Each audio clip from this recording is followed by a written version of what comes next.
Welcome to Gwangju. It is a city of 1.5 million population.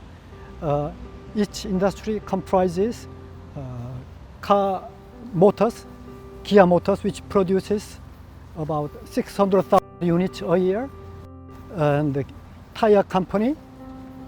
In addition, we have Samsung and LG Electronics.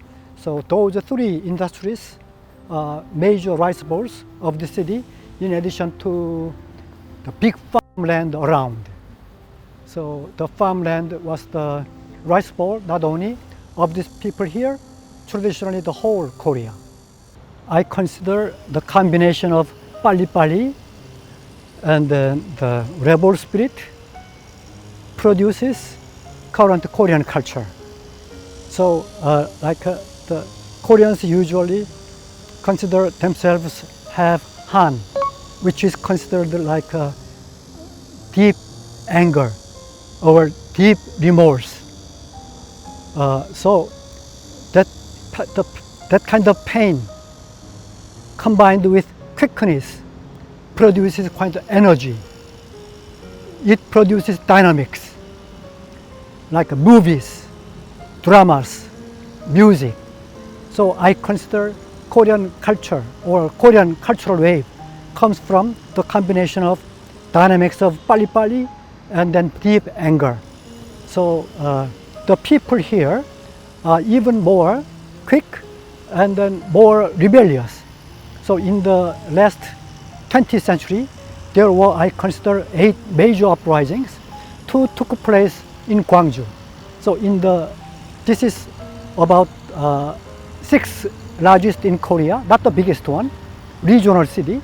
But in this city, there were 2 major uprisings against external occupation and then internal dictatorship. So the people here are even more Korean-like than other Koreans in that regard. So I consider the Gwangju city is not only city of rebels, but also city of culture. So currently we consider the Gwangju as a city of human rights democracy and then city of culture. In fact, the Korean culture currently one of the most important novels we consider Vegetarian, which was awarded Man Booker Prize in UK. So it is about the pain of a vegetarian life. The Han Kang's another even better novel is Human Act. It describes a small boy's experience in Gwangju in 1980 May uprising. So that describes what kind of anger and then pain the people have here. So those pain produce Korean culture. So about 4 years ago, BBC reported that Korean current cultural power comes from past pain. So without pain or resistance spirit, I do not think we have no culture. So I believe that the future of Korean culture will continuously get energy from our past history. So we can talk more about Gwangju and then its spirit later. So I want to repeat that the current Korean culture is a combination of 빨리빨리, dynamics, and then deep remorse or deep anger about the suffering. So without resistance to the suffering, that suffering is not enough. We have to resist to injustice or suffering. We have to try to overcome the suffering. That kind of things all combined, we produce culture. So without resistance, there is no culture. Without history, we have no culture. So whether it is Korean drama or movies or K-pop music or dance, they are products of combination of history and then attitude of the people. So one of the best drama was 모래시계 in Korean, in English Hourglass. The drama was on in 1955. The Korean streets were all deserted. Nobody was on the street. The drama is about Gwangju uprising, and then the whole population was watching. They were all watching the drama at that time. So when the drama was on, no people on the street.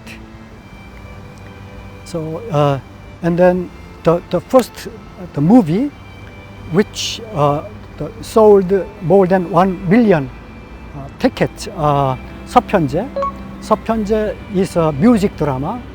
It describes the harm or the deep regret of the people, common people, and then it is sung by the Korean traditional music based on this part. It was the first blockbuster in Korean movies.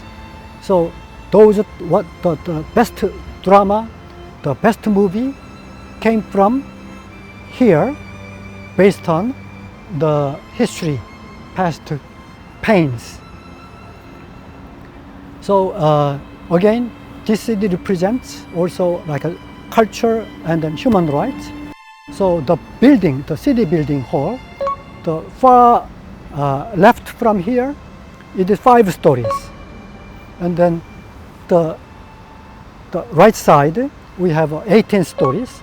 So it represents 518, May 18. So May 18, 1980 is the basis of spirit of these people here. So the building represents May 18. So the whole government officials, they are required to take courses about human rights, democracy, at least 5 hours a year. Every year, everybody. So the people here, the basis of the operation of the city hall is on human rights and democracy. So the people here, the general public or some civil society organizations or subsidiary of city government, they are also recommended to take courses. Students in the university, students in like high schools, they are also required to take courses about human rights. So people are here ingrained, or they are like accustomed, largely exposed to the issue of human rights. So the basis of the operation of the whole city, I can say that, on human rights and democracy. Even though the recent ultra-right demonstration in Gwanghwamun, Gwangju people also participated. There are also some ultra-conservative people here, but more people are more liberal, democracy-friendly, human rights-friendly. So we can talk more about Gwangju, democracy and human rights afterwards. Good. There are numerous projects and policies to realize the spirit of May 18 in Gwangju in terms of democracy and human rights. The Gwangju City Council established the ordinance to make Gwangju as the city of democracy, human rights in 2007. The city established the first human rights department of Korea in 2010. They established the first human rights charter in Korea in 2012. The city also began the World Human Rights Cities Forum in 2011. Last year, there were 2,000 participants, including 250 international participants from 90 cities in 40 countries. Now it is a product of a collaboration of nearly 40 organizations including 10 international, 10 national, and 20 local organizations. This year, there were presence of 2,700 participants from 270 cities of 76 countries. It has become one of the most important world conference in the area of human rights. I'm sure it will continue to play an important role in the protection and the promotion of human rights of the world in the future.